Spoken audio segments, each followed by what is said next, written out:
we revere this guy who sat so long that his arms and legs fell off, but I don't think his arms and legs ever fell off.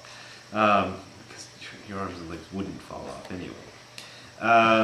Even the ancient masters have shown their excellent example like these. How is it possible for us to pass a bit of time of day without practicing zazen? So the message here is that the understanding that people like Buddha and Bodhidharma and others had achieved came as a result, or came from their practice of zazen. So if it was good enough for them, it should be good enough for us. Therefore, we should stop intellectual effort of researching words and pursuing speech at once, and should begin to learn the study of stepping back by illuminating ourselves. When the consciousness of body and mind will drop from us naturally at once, that's Shinjin Datsuraku, our original face and eyes will manifest themselves suddenly. If we would like to get such a situation as this at once, we should do it at once, without any hesitation at all. I think that speaks for itself. In general, when we practice zazen, a quiet room is preferable. Eating and drinking should be moderate. Miscellaneous circumstances should be thrown away perfectly, stopping all kinds of jobs. Don't think about good and bad, and don't have any concern between right and wrong. Stopping the motion of mind, will, and consciousness, stopping consideration of images, thoughts, and intuition, and never intend to become a Buddha. Such a state of practicing zazen is never related to sitting or lying down in our daily life or in our usual sense. So you don't really have to come to a temple for zazen. When I first started practicing, I was a college student. I was 19, I think, and I met a Zen teacher at Kent State University named Tim McCarthy, and he didn't have a temple or anything. He would kind of hold Zen sittings either in classrooms at Kent State or in his house. I think when he first came, he had a bunch of zafus, but I didn't own a zafu, so I would go home and do my zazen on a rolled up towel or a blanket or just a bed pillow. Bed pillows actually didn't work that well because you had to fold them in 4 pieces and you keep sliding off them and all this kind of stuff. But it was kind of my own decision to start doing zazen was kind of an intuitive matter. It just seemed like it worked, and I did it. But just the fact that you don't have a place like this to do it isn't any real impediment to doing the practice. Just do it, as the Nike commercials say. At the place where we sit, we usually spread a thick matting, and we use a round cushion. Sometimes we use the full lotus posture, and sometimes we use the half lotus posture. In the case of the full lotus posture, first we place the right foot on the left thigh, and then we place the left foot on the right thigh. In the case of the half lotus posture, we push the right thigh with the left foot, or you can do it vice versa. Covering over the feet and thighs with your clothes, make them orderly and neat, and place the right hand over the left foot and place the left hand on the right hand, having the 2 tips of the thumbs touching together against each other. Just then keep your posture and regulated, sitting exactly. Don't lean to the left, don't incline to the right, don't slouch forward, don't lean backwards. It is necessary for us to keep the ears and the shoulders contrasted in parallel, which means keeping them in a line, and keep the nose and the navel should be contrasted in a line with each other. Hold the tongue against the palate, keep the lips and teeth closed, and the eyes should always be kept open.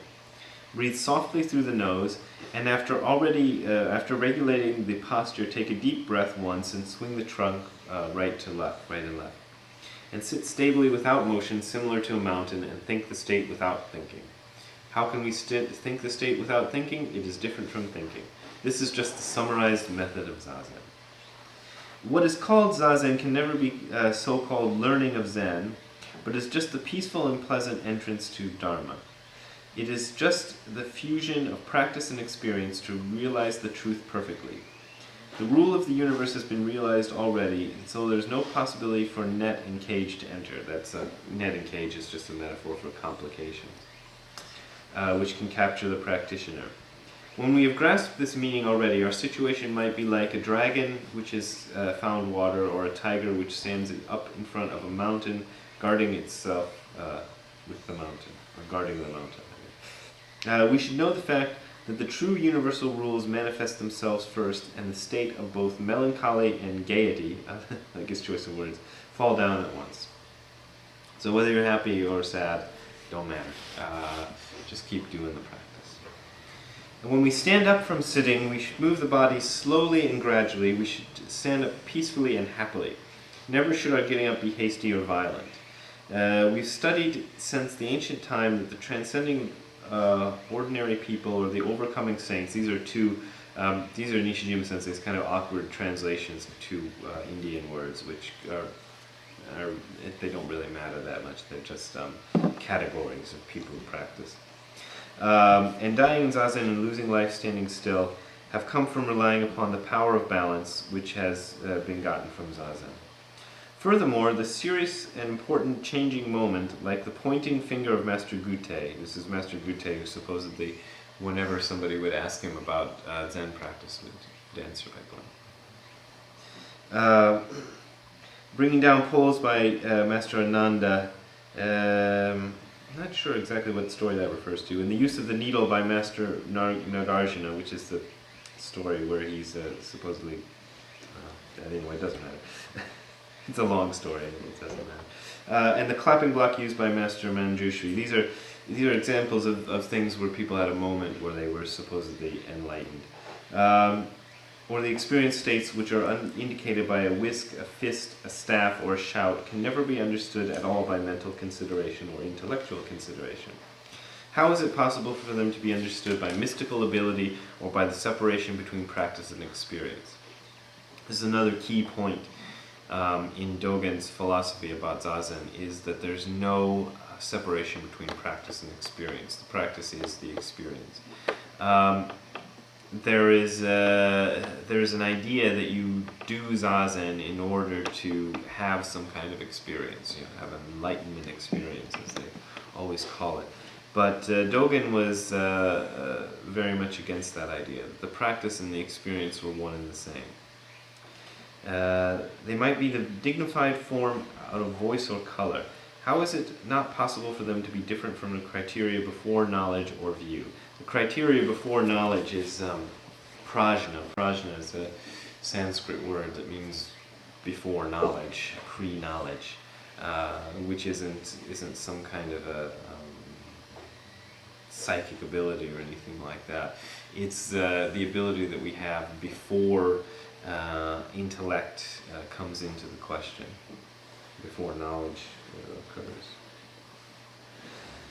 Therefore, we should never discuss whether we are superior and clever or inferior and stupid, like that one, because I'm definitely falling on the stupid side.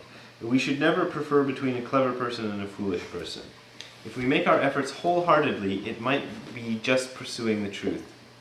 The practice and experience never taint each other, and the attitude of going forward are very much balanced and constant.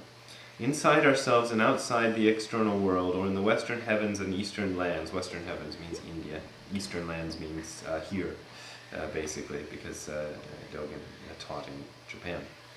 We have kept the characteristics of Buddhas equally and manifest the behaviors of fundamentally traditional habits solely. That is, just to sit zazen, being restricted by the state of no motion. That's kind of a nice image. So we have a certain amount of restriction, but it's a kind of a restriction in which there's a freedom. That sounds paradoxical, but if you do the practice, you kind of notice that. Even though there might exist tens of thousands of differences or thousands of differences in methods of zazen, just do zazen and make your effort for pursuing the truth. How is it possible for us to forget our own sitting places by going and coming back from others' dusty countries? Which is a reference to another old Buddhist story about a kid who tries to find a treasure by going to a far-off country and discovers that he had the treasure himself. He's kind of got his hair in the top knot. You're supposed